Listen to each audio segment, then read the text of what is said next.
Bismillahirrahmanirrahim. Assalamualaikum warahmatullahi wabarakatuh. Teman-teman semua dari berbagai channel nih, seperti biasa kembali lagi kita bertemu dengan Bang Ahmad Khozinuddin secara kebetulan nih. Kita sekarang di Pengadilan Negeri Jakarta Pusat dan sambil mengawal kasus PIK 2 yang alhamdulillah hari ini naik lagi setelah kemarin Kades Kohot akhirnya habis masa tahanannya dan akhirnya bebas sekarang. Tapi lebih jauh daripada itu ada kasus yang menarik juga. Konon katanya kasus ijazah palsu dan apa yang menimpa Dr. Rismon, Roy Suryo, Rizal Fadila dan Dr. Tifa ini juga belakangan makin memanas dengan dilaporkannya keempat orang tersebut ke Polres Jakarta Pusat dan Polres Jakarta Selatan. Setelah kemarin ditolak ya dari kumpulan Pradi Bersatu di Mabes Polri, tapi nampaknya diajukan lagi seperti biasa. Dan Bang Ahmad Khozinuddin, kita tahu ada info juga konon katanya besok akan ada acara besar. Nah, mungkin bisa diceritakan ya terkait dengan pelaporan ini dan agenda yang akan dilakukan besok guna pembelaan terhadap 4 orang yang menjadi terlapor. Silakan Bang Ahmad Khozinuddin. Ya, bismillahirrahmanirrahim. Assalamualaikum warahmatullahi wabarakatuh. Karena kita ini kan negara hukum ya. Betul. Jadi kita harus berikan perspektif hukum ya terhadap isu ini. Apalagi kalau kita bicara tentang ijazah palsu. Nah, sekarang kita awali apakah ijazah palsu itu sesuatu yang lumrah, wajar, boleh-boleh saja atau satu pelanggaran. Apalagi pelanggaran itu bukan hanya pelanggaran yang bersifat administratif, tapi pelanggaran hukum yang bersifat pidana. Artinya ada konsekuensi hukumnya. Ada ancaman pidananya. Nah, kalau kita bicara ijazah palsu, ijazah itu sendiri itu kan dokumen kan ya. Dia Betul. Dokumen tertulis. Betul. Kalau saya mau deskripsikan atau definisikan apa itu ijazah, adalah dokumen tertulis yang dikeluarkan otoritas lembaga tertentu, dalam ini lembaga pendidikan, yang menerangkan ya kelulusan seseorang, bahwa seseorang tersebut telah menjalani studi atau pendidikan di lembaga pendidikan itu dan telah disahkan oleh lembaga yang bersangkutan bahwa dia telah lulus begitu. Maka disebut juga ijazah. Ijazah itu kan sudah diberi izin untuk menyatakan bahwa dia memiliki ilmu dari lembaga tersebut begitu. Nah, kalau kita bicara dokumen di dalam KUHP itu, orang yang memalsukan dokumen itu sebuah kejahatan. Bukan hanya memalsukan dokumen. Kalau memalsukan dokumen kan fisik dokumennya juga dipalsukan ya. Betul. Ada juga memasukkan keterangan palsu dalam akta otentik pun itu juga sebuah kejahatan. Nah, makanya di KUHP itu ada pasal 263 KUHP tentang pemalsuan dokumen, juga pasal 266 KUHP tentang memasukkan keterangan palsu ke dalam akta otentik gitu. Nah, hari ini kita bicara tentang ijazah palsu yang diduga dilakukan oleh saudara Joko Widodo. Kemudian ada yang mengkritik ijazah itu dengan kemampuannya, ilmu yang dimilikinya, juga data-data yang diperolehnya. Nah, kemudian dia menyimpulkan ijazah Jokowi itu palsu. Gitu. Nah, kalau kita bicara ini sebuah kejahatan, perhatian kita itu kepada, misalnya saya kasih analogi ya, ada pencurian. Ada orang yang menyatakan awas ada pencuri. Perhatian kita kan harusnya kepada pencurinya, kita kejar, kita tangkap pencurinya, bukan kepada orang yang memperingatkan awas ada pencuri begitu.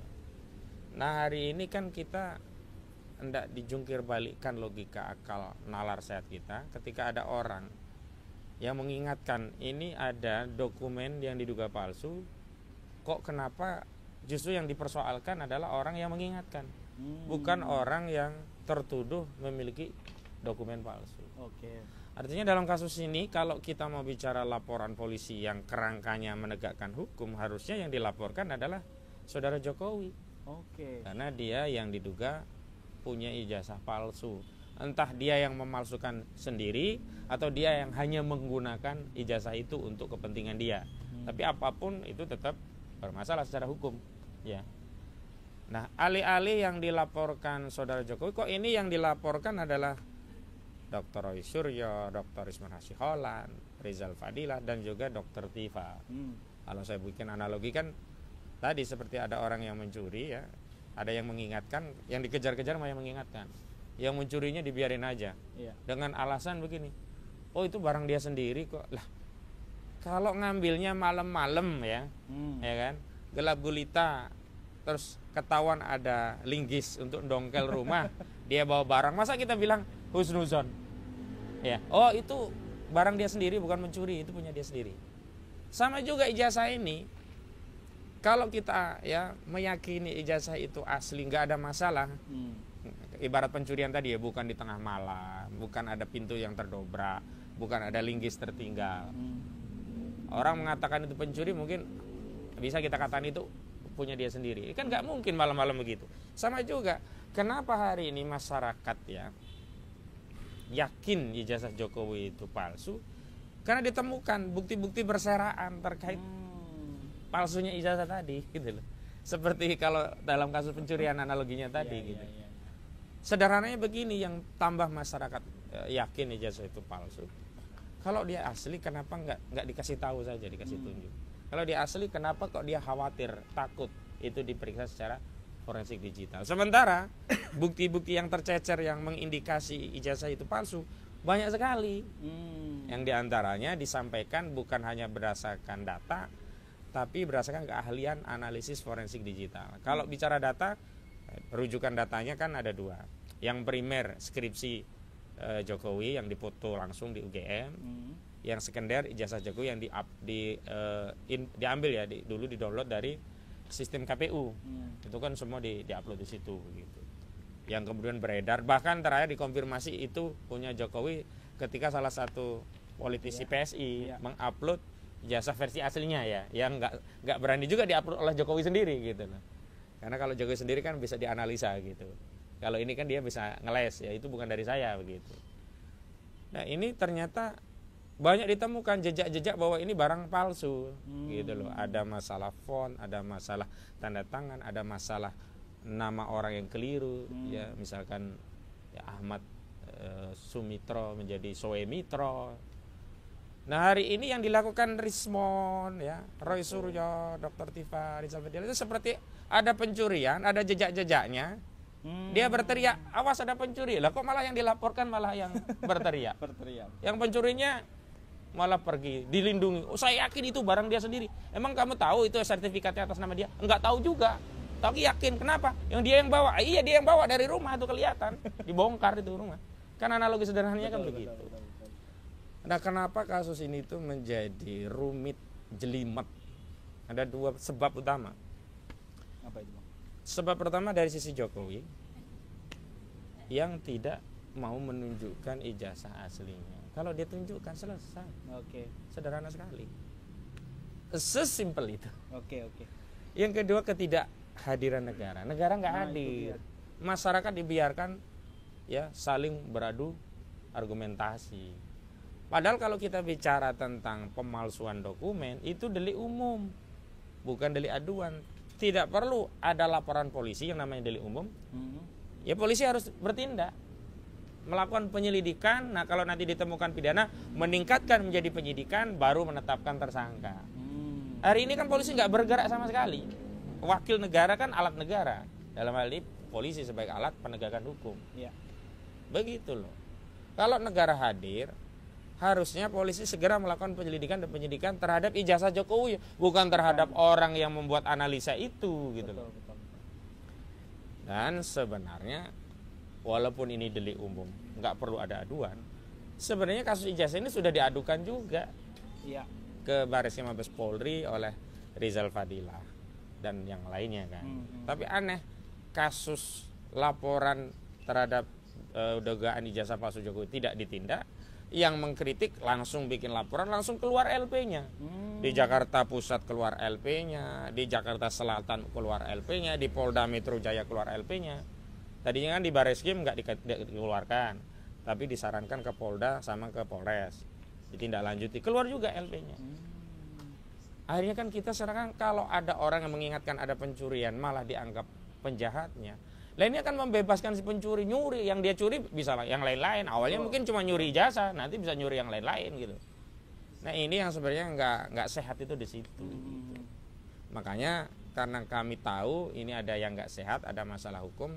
Apa yang terjadi dalam proses pelaporan itu bukan penegakan hukum, bahkan kami yakin itu pembungkaman, kriminalisasi, karena orang mengingatkan ada pencuri itu bukan kejahatan.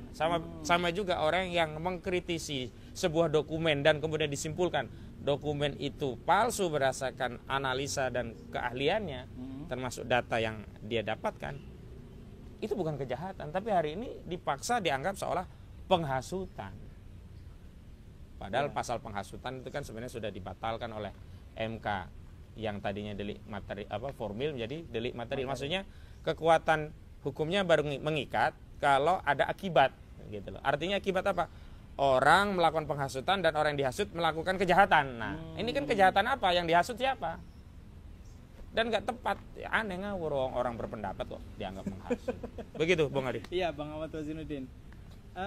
Mungkin kita mundur ke belakang. Kita tahu semua bahwa ini menggemparkannya adalah setelah kunjungan Dr. Rismond dan kawan-kawan ke UGM kemarin. Kemudian berikutnya kunjungan TPU bersama Bang Rizal Fadilah ke rumah Jokowi, dan kita tahu kronologi ke rumah Jokowi kan setelah itu kemudian Jokowi mengeluarkan ijazahnya dan diperlihatkan kepada wartawan, dan kemudian setelah itu kuasa hukumnya yaitu anaknya Pak Oto Hasibuan dan kawan-kawan mendapatkan tugas dari Bapak Jokowi bahwa kemungkinan akan diambil upaya hukum oleh Pak Jokowi dan kuasa hukumnya sendiri. Tapi fenomena ini anehnya adalah Bang Ahmad Wazinuddin, orang-orang yang melaporkan ini justru tidak ada kaitan langsung dengan pemilik ijazah itu, dan justru ini adalah dari organisasi-organisasi yang lain dengan pasal penghasutan. Nah, menurut Bang Wazinuddin sebenarnya ada apa sih di balik ini semua, Bang Ahmad Wazinuddin? Iya kan saya udah bilang itu yang mengkonfirmasi Jokowi itu satu pengecut, kedua tidak punya harga diri, ketiga memecah belah anak bangsa. Saya kira netizen bisa mengulik ya statement saya terkait itu di podcast yang lain lah. Saya cukupkan penjelasannya ya. Kedua, ini istilahnya, kalau istilah orang Betawi itu jaga sembung bawa golok gitu. Gak nyambung. Gak nyambung jangan gak nyambung itu ya. Gak nyambung ini kan jaga sembung bawa golok. Kenapa? Yang meminta rakyat, yang dikasih tahu malah media. Kalau media itu nggak berkepentingan, sejak awal nggak ada tuh media yang menuntut Jokowi, Pak ayo dong perlihatkan ijazahnya, kan nggak ada satupun media. Yang ada masyarakat, terutama yang datang kemarin ke Sulu. Ada Rizal Fadilah, Kurnia Triroyani, ada Damai Hari Lubis, termasuk juga di Yogyakarta ada Roy Suryo, Rismond Hasiholan, Dr. Tifa. Itu yang jelas minta, dan banyak orang yang datang ke situ ya. Nah, kenapa kok yang dikasih tahu malah yang lain? Dan uniknya dikasih tahu tapi nggak boleh difoto gitu. Apa takut dianalisa nanti kalau difoto ya. Jadi ketahuan begitu. Kan itu mohon maaf, justru publik yang tadinya ragu ijazah Jokowi itu palsu makin yakin itu barang benar-benar abal-abal. Dan sebenarnya ini menunjukkan apa ya? Ya Jokowi itu seperti yang saya sebutkan tadi, yang ketiga ya. Yang pertama pengecut, yang kedua tidak punya harga diri, yang ketiga itu mengadu domba rakyat. Ini kan akhirnya kita ribut sama orang yang nggak ada kaitannya dengan ijazah. Coba saya tanya, kalau kita tanya, itu orang yang menamakan kelompoknya itu sebagai pemuda patriot Nusantara, apa urusan dia dengan ijazah Jokowi? Memang dia pemilik ijazahnya, memang dia yang mengeluarkan ijazahnya, memang apalagi mereka yang bikinin ijazahnya, rasanya begitu. Kalau dia yang mengeluarkan ijazahnya kayak UGM, wajar lah. Kalau dia pemilik ijazahnya kayak Jokowi, wajar lah bikin laporan. Atau kalau mereka ya yang memalsukan ijazah, yang mesenin itu dulu kami yang pesan. Waktu kami pesan, kata yang bikin sih asli. Makanya itu kami yakin asli. Nah, misalnya dia begitu, masuk wajar. Kalau mereka menjadi pelapor. Sama juga kayak yang dari Peradi Bersatu ini. Ini lucu, apa mereka bukan lembaga yang mengeluarkan ijazah itu, bukan juga yang memiliki ijazah itu, bukan pula orang yang terlibat dalam skandal ijazah itu gitu loh. Kok ikut apa cawe-cawe yang enggak pada pokoknya. Nah, polisi yang lebih lucu. Polisi yang lebih lucu. Iya. Di kasus ijazah palsu yang harusnya dia bergerak cepat untuk memeriksa, enggak diperiksa. Ini dianggap enggak kejahatan pemalsuan ijazah ini. Di giliran orang bicara menyampaikan pendapat, ada lapor bahwa pendapat itu dianggap penghasutan, buru-buru diterima laporannya. Enggak adil kan polisi seperti ini. Betul. Jadi negara ini mau dibikin apa gitu. Makanya insya Allah hari Rabu tanggal 30 April 2025 bertempat di Aula Gedung Jawang Jakarta, kita insya Allah akan konferensi pers untuk memberikan pembelaan hukum kepada pejuang-pejuang kita ya, tokoh-tokoh kita ini, kepada Pak Roy Suryo, Pak Rismon Hasiholan, juga Pak Rizal Fadil, termasuk pada Dokter Tifa. Begitu Bung Arif.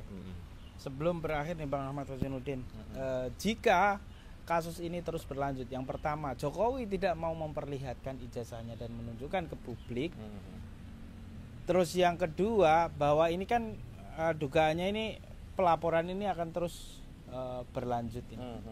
Dan kalau kedua-duanya ngotot dan tidak ada jalan keluar, kira-kira gimana ini Bang Ahmad Khosinuddin? Apa langkahnya yang akan dilakukan oleh teman-teman? Saya bilang memang negara harus hadir, Pak Prabowo harus hadir. Pak Prabowo haris perintahkan penyidik Barreskrim Mabes Polri untuk menyelidiki kasus dugaan ijazah palsu Jokowi ini. Segera panggil Jokowi, segera minta dokumen itu, dan penyidik punya kewenangan untuk menyita dokumen itu. Segera lakukan tes laboratorium forensik terhadap dokumen itu. Segera cari ahli untuk mendeskripsikan dokumen itu, selesai gitu. Karena kalau kita minta Jokowi yang nunjukin ijazahnya, kayaknya nggak mau, dia ketakutan ijazah abal-abalnya ketahuan, mungkin begitu kan. Tapi kalau itu juga tidak dilakukan, ya sudah, kita serahkan pada publik untuk menilai. Memang kita ini yatim selama ini. Kita rakyat seperti nggak punya pemimpin, nggak punya negara, nggak ada pemerintahan, ibaratnya begitu. Masing-masing bertarung sendiri gitu. Tapi kalau bagi masyarakat sebenarnya akhirnya ya mereka nggak butuh lagi vonis pengadilan.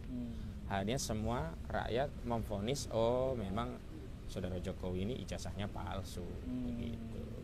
Akhirnya kan rakyat berpikir begini ya, dan akibat hukumnya cukup panjang ya, ketika kemudian Pak Jokowi tidak mau memperlihatkan ijazahnya, terus kemudian dari pihak UGM juga bersikeras bahwa itu adalah asli katanya ya, kata pihak UGM. Kemudian rakyat ini mengatakan bahwa ini adalah palsu. Sementara akibat hukumnya kan kalau kita tarik ke belakang bahwa Pak Jokowi pernah memimpin Indonesia. Kemudian dia mengeluarkan kebijakan-kebijakan produk hukum. Kalau kemudian itu palsu kan efek buruk. Nah inilah yang mungkin menjadi dilema ya.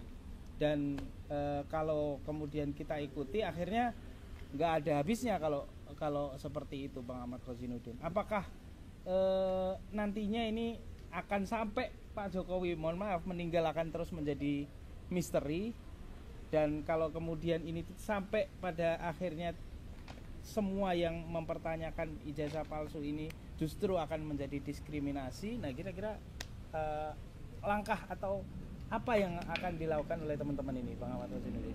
Saya kira kita gampang saja kok, karena rakyat itu tidak punya kewenangan, ya paling dia hanya meyakini saja. Akhirnya berpendapat, berarti satu yang mereka yakini, ijazah Jokowi ini palsu. Kedua, mereka meyakini negara ini memang nggak peduli terhadap kejahatan. Lah kenapa? Lah wong itu jelas kejahatan, pemalsuan dokumen. Terus yang ketiga, ke depan kalau negara punya hajat, males lah saya yang terlibat. Karena kita dilibatkan hanya untuk kepentingan mereka berkuasa. Begitu mereka sudah berkuasa, ternyata tidak amanah terhadap apa fungsi dari kekuasaan, fungsi negara. Jadi kalau misalnya ada fenomena golput nanti makin tinggi, makin emoh masyarakat membersamai kekuasaan, terlibat dalam urusan konstitusional, yaitu karena dipicu oleh tindakan negara yang tidak meramut rakyatnya secara benar, menelantarkan rakyatnya, tidak memperhatikan hajat rakyatnya, membiarkan keadilan tercerabut dari rakyat. membiarkan kezoliman merajalela. Ya, tapi kemudian akan muncul arah baru saya kira ya, karena masyarakat kemudian akan berpikir kalau begini apa ya yang terbaik untuk kita, negeri kita, bangsa kita. Ya biarlah nanti waktu yang akan menjawab, dialektika sejarah yang akan menjawabnya. Yang jelas kita itu hanya melakukan amal sesuai dengan apa yang kita hadapi gitu. Ya seperti fikih saja, fikih itu muncul hukumnya kalau ada faktanya, nggak usah ngarang-ngarang dulu begitu. Ya udah begitu. Oke, Bang Ahmad Khazainuddin, terima kasih. Dan saya pikir perlu kita tegaskan tadi bahwa besok hari Rabu tanggal 30 April 2025 akan ada acara konferensi pers ya. Insya Allah. Konferensi pers perlawanan dari keempat orang yang dilaporkan, yaitu Bapak Rismon, Bapak Roy Suryo, Bapak Rizal Fadila, dan Ibu Dr. Tifa. Terima kasih yang sudah menonton. Wassalamualaikum warahmatullahi wabarakatuh. Waalaikumsalam.